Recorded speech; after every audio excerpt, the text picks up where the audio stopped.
Hello students, स्वागत है आपका सरदार वल्लभ भाई Patel English medium school Yawal की ऑनलाइन क्लास में। मैं हूं आपकी हिंदी टीचर कामिनी बोंडे और आज हम पढ़ेंगे कक्षा 5वीं का 15 नंबर का पाठ ज्ञानी। देखो, मैं इस पाठ के बारे में सबसे पहले बताती हूँ आपको। कुछ शब्द हिंदी और मराठी भाषाओं में एक जैसे होते हैं, लेकिन उनके अर्थ अलग अलग होते हैं। तो इस पाठ में कुछ ऐसे ही शब्दों के बारे में हमें बताया गया है। ओके, चलो देखेंगे। हम सबसे पहले इस पाठ को हम पढ़ेंगे। 15 नंबर का पाठ ज्ञानी। बंडू भाऊ और सुदामा का परिवार आमने सामने रहता है। दोनों के बच्चे आपस में साथ साथ हंसते खेलते हैं। दोनों परिवार एक दूसरे के सुख दुख में सहभागी होते हैं। दोनों की मातृभाषा भिन्न है। इसके चलते एक ही शब्द के दोनों भाषाओं में अलग अलग अर्थ होने के कारण कई बार उनके बीच मनोरंजक स्थिति बन जाती है। ऐसी ही स्थिति आज भी बनी। देखो, इस पाठ में बंडू भाऊ और सुदामा ये दो व्यक्ति है और इन दोनों का परिवार आमने सामने रहता है। एक दूसरे के सामने वो रहते हैं और दोनों के बच्चे मतलब बंडू भाऊ और सुदामा दोनों के बच्चे आपस में साथ ही खेलते हैं और दोनों परिवार एक दूसरे के सुख दुख में भी सहभागी होते हैं। ओके, और दोनों की मातृभाषा लेकिन क्या है, भिन्न है, अलग अलग है। मातृभाषा मतलब क्या, हम जिस भाषा में बोलते हैं वो। तो यहाँ पे बंडू भाऊ और सुदामा दोनों के परिवारों की भाषा अलग अलग है, भिन्न है।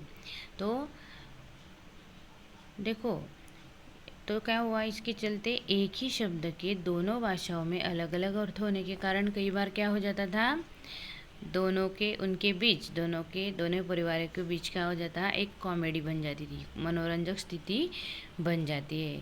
और ऐसी ही कॉमेडी आज भी हुई है। देखेंगे हम क्या है। बंडू भाऊ बोला, मना करने के बाद भी बच्चे बरसात में भीग रहे हैं, अंदर बुलाकर उन्हें शिक्षा दो। सुदामा बोला, अरे बंडू भाऊ, मैं क्यों शिक्षा दूँ? शिक्षा तो उन्हें विद्यालय में मिल जाती है। देखो, अभी यहाँ पे एक कॉमेडी हो गई। बंडू भाऊ क्या बोल रहे हैं कि मैंने मना किया, फिर भी ये बच्चे बरसात में भीग रहे हैं और इन्हें अंदर बुलाकर क्या शिक्षा दूँ? उन्हें शिक्षा दो। ऐसे किसे बोला बंडू भाऊ? सुदामा को बोला कि मैंने मना किया, फिर भी हमारे बच्चे बरसात में भीग रहे हैं, तो उन्हें अंदर बुलाकर क्या करो, शिक्षा दो। तो अभी सुदामा क्या बोल रहा है, देखो। सुदामा बोला, अरे बंडू भाऊ, मैं क्यों शिक्षा दूँ? शिक्षा तो उन्हें विद्यालय में मिलती है। मतलब बंडू भाऊ ने बच्चों को शिक्षा करने को बोला, तो शिक्षा का अर्थ सुदामा ने अलग ही लगाया। वो क्या बोला कि मैं उन्हें शिक्षा कैसे दूँ? शिक्षा मतलब पढ़ाई भी होता है और बच्चों को पनिशमेंट बोलते हैं हम, पनिशमेंट। शिक्षा मतलब पनिशमेंट भी होता है। तो सुदामा ने क्या अर्थ लगाया, शिक्षा तो विद्यालय में मिलती है, मैं कैसे उन्हें शिक्षा दूँ? तो यहाँ पे क्या हो गई, कॉमेडी हो गई। नेक्स्ट है बंडू भाऊ, तो क्या बच्चे ऐसे ही भीगते रहेंगे? बंडू भाऊ बोला कि तो बच्चे क्या ऐसे ही भीगते रहेंगे फिर? तो सुदामा इस पर क्या बोलता है, बच्चे तो बंदर है, इसलिए खेलते ही रहेंगे। ओके, तो बंडू भाऊ बोला, लेकिन जब आसपास कहीं समुद्र नहीं है तो बच्चे बंदर पर कैसे जाएंगे? अभी बंडू भाऊ ने सुदामा का बोलने का अर्थ गलत लगाया। ओके, यहाँ भी कॉमेडी हो गई। सुदामा बोला, अच्छा ज़रा बैठो, मैं भीगा हुआ ऊन का स्वेटर सुखाने के लिए फैला आता हूँ। हाँ, सुदामा अभी क्या बोल रहा है बंडू बहू को, अच्छा ज़रा आप बैठो, मैं क्या करता हूँ, भीगा हुआ ऊन का स्वेटर, मतलब स्वेटर भीग गया है उसको सुखाने के लिए फैला आता हूँ।